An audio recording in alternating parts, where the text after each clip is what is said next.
pups! RP here. Scooby-Doo was one of my favorite cartoons growing up.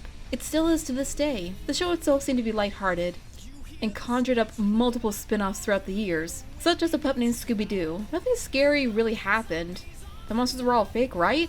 Or so we thought. That is until Scooby-Doo on Zombie Island was released to DVD and VHS in 1998, along with its sequel, Scooby-Doo and the Witch's Ghost. And since I couldn't do a review on just one of these movies, I decided to do a double movie review.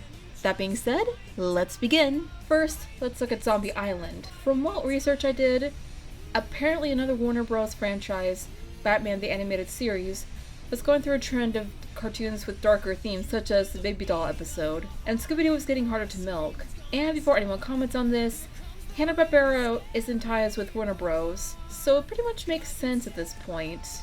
So, they decided to make the straight-to-VHS movie with the slogan, "This time, the monsters are real." So, this thing kinda caught everyone who was a major Scooby-Doo fan off guard, thinking that the slogan was just the creators fooling around trying to scare everyone and be edgy and cool with the cool kids. Oh, how wrong we were back in the day. The movie starts with the whole gang going their separate ways, after showing a past solved mystery, the Moat Monster. Ha! Puppety Scooby-Doo reference, I called it!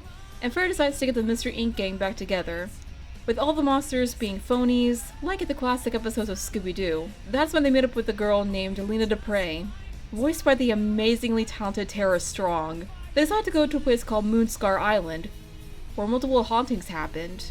Also, side note, this movie takes place in Louisiana, so Louisiana is very well known for their ghost stories and haunted bayous and all that fun stuff. It's gonna be good! When the gang arrives there thanks to Lena, and help from a ferry driver, Jacques, voiced by the awesome Jim Cummings, and a quick run into an ill-tempered fisherman named Snakebite. I have no idea who his voice actor is. They run into a swarm of cats, which Scooby chases around because Doggin stinks, and meets Simone Lemoine, the owner of the land, and the supposed gardener Beau. Once again, I don't know who their voice actors are. Deal with it! Later in the movie, the gang comes across the ghosts of Morgan Moonscar, a pirate who took the land on Moonscar Island, and when he first arrived with ghost writing saying, "Get out and beware," only to find out that the whole house was built from parts of Moonscar's ship, the Maelstrom. And later, after another run-in with Snakebite and his hunting pig Mojo, Shaggy and Scooby come across Moonscar's zombie, complete with storm clouds and green lighting. Wow.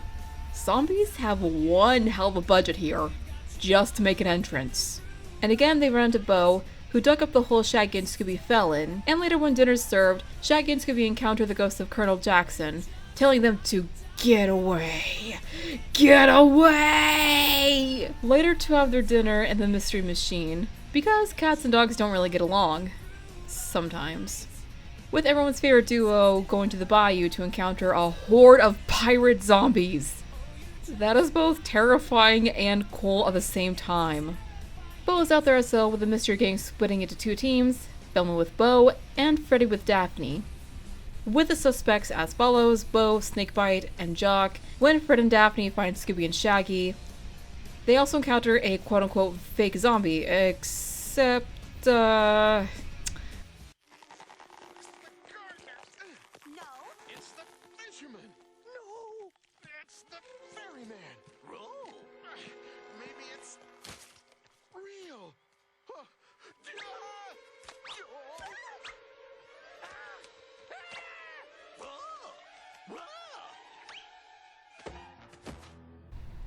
see? The monsters are real!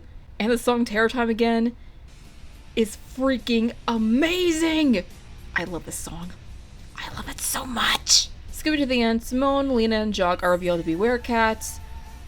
Kinda similar to werewolves, only, you know, cursed cat people, I guess. With Simone and Lena taking revenge on the pirates for attacking them, and the other settlers on the island who look to their cat god for a harvest, uttering a curse on the pirates, and they also curse themselves in the process. So every harvest moon, they drain the life forces from random tourists who were lured in by Lena. As for Jacques, in return to be the ferry driver, he got immortality. So the zombies were the good guys all along, trying to warn them about the danger. Yeah. After the midnight alignment ends, the werecats turn into dust. Yeah. They just turn into dust like the monsters in Undertale if you take the genocide run. And the zombies can finally rest in peace. So Snakebite, ill-tempered but innocent, and Bo Neville is found to be a detective. But that's not the end yet. The cats follow the gang and, well, I'll leave you and your imagination up for this ending.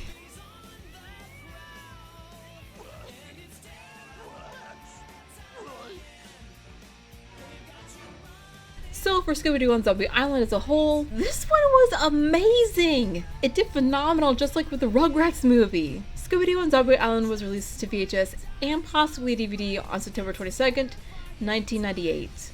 And this was probably what made Scooby-Doo jump the shark. As for its sequel, Return to Zombie Island, it kinda didn't make any sense. And it was made a bit goofier for the newer generation of kids, so the original still holds up for this one.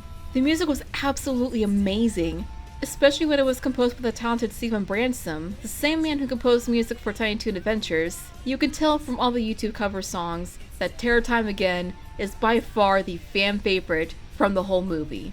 And by that I mean the original cover by Sky Cycle, not the soundtrack version of the music from The Witch's Ghost. The whole plot for the movie was incredible, and this is the kind of thing that threw anyone off who thought Scooby-Doo was just a lighthearted show. And the voice acting was top-notch, especially with Billy Willis's voice for Shaggy. While the movie was darker than the original series, it was praised by fans and critics alike, with a mass majority of positive reviews. Even Cartoon Network aired the movie on TV for a month after the video's release, October 31st, Halloween, 1998. The fun fact before we move on to The Witch's Ghost, the end credits showed the movie was in memory of the late Don Messick, the original voice actor for Scooby-Doo, who also did roles for characters like Boo Boo Bear, Yogi's partner in crime, Papa Smurf, and Hampton from Tiny Toon Adventures. Unfortunately, he passed away a year before the movie's release, October 24th, 1997. Cause of death? Stroke. And I'd like to put the double review of Zombie Island and Witch's Ghost in his honor, as a Hanna-Barbera voice actor veteran. This is for you, Don. Legends and legacies never die. Moving on to The Witch's Ghost, released on VHS on October 5th, 1999, about a year after Zombie Island was released. Some would call The Witch's Ghost the real sequel to Zombie Island, and I'd have to agree with them. Return to Zombie Island was a decent sequel, but it took out all the scare factors out of the original. That aside, on to the review. The movie starts out with a Scooby Gang in disguises at a museum fighting out a mystery of undead warrior zombies, leading to the theme song to start, sung by the well-known country singer Billy Ray Cyrus. How cool is that? Once the warrior zombies are revealed to be architects who were cut off by the museum, we meet the writer Ben Ravencroft, voiced by the everly talented Tim Curry, more well known for his acting in Rocky Horror Picture Show, 1990's Stephen King's It, and more famously, the smashing voice actor for Nigel Thornberry in The Wild Thornberrys, and various other acting and voice acting roles as well.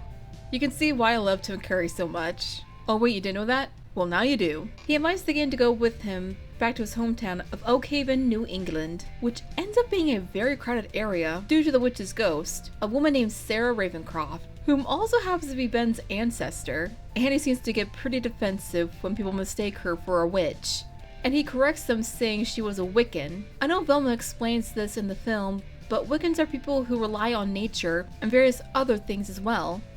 For example, a green witch believes in using herbal remedies to heal people, like mint, lavender, etc. And the word witch comes from Wicca. At least that's the understanding I got from the movie. If any Wiccans are watching this, please correct me if I'm wrong. Later on with Scooby and Shaggy, after eating a lot of food at a restaurant, because it's Scooby and Shaggy, obviously, try to meet up with the rest of the gang to see the witch's ghost, but end up meeting 3 witches, quote-unquote, whom happen to be the Hex Girls. After running off from them, they meet the witch's ghost, quote-unquote. Then they meet the Hex Girls again, and even see their rehearsal, which is probably the next most amazing song in the Scooby movies, next to Terror Time Again, of course. Afterwards, the gang investigates the witch's ghost sighting from Scooby and Shaggy's story. Basically, to keep everything short and straight to the point, the entire town focused on the whole thing. And the Hex Girls are actually eco-goths, Dusk, Luna, and Thorn, That's their names, by the way. And Thorn is actually an IRL Wiccan, 1/16th on her mother's side. Later, the gang end up finding a book that belonged to Sarah, which Ben was looking for a very long time, it would seem. Earlier in the movie, Scooby found a buckle, but instead of it being from a shoe, it was from Sarah's supposed diary. The diary turned out to be an evil spell book, making Sarah a real witch and Ben a warlock. Okay, seriously, Tim Curry? You are amazing at voicing villain roles. I think you just had a whole lot of fun doing villain roles at this time. Also not sure if that's the right word for it, correct if I'm wrong again. Then Ben summons his witchy ancestor, only to see it was a huge mistake because she wants revenge on everyone. Thankfully, Thorn stays upon Velma's request because she's got Wiccan blood, and the only way she can be sent back into the book is by saying a reverse summoning spell. But here's the catch. It has to be said by a Wiccan, and Thorn is a Wiccan, so yeah, you can see what is gonna happen here. Once Sarah's put back into the book, she drags Ben with her, and they both end up there forever. And they probably died because the book was burnt. Yeah, so they did. With the Autumn Festival going on with a huge turkey, created by the Ghost Witch. And finally, the Hex Girl song Earth, Wind, Fire, and Air being a big finale for the movie. And it's awesome! So after all that, which Scooby-Doo movie did the best out of the two? My honest opinion? It's both! I watch Zombie Island year-round to get me in a spooky spirit no matter what, and to get some inspiration for spooky videos and ideas for the future, mostly around Halloween and during the fall season. The Witch's Ghost happens to be a movie I watch every single year for the fall, again mostly on Halloween, plus it's Scooby-Doo for crying out loud.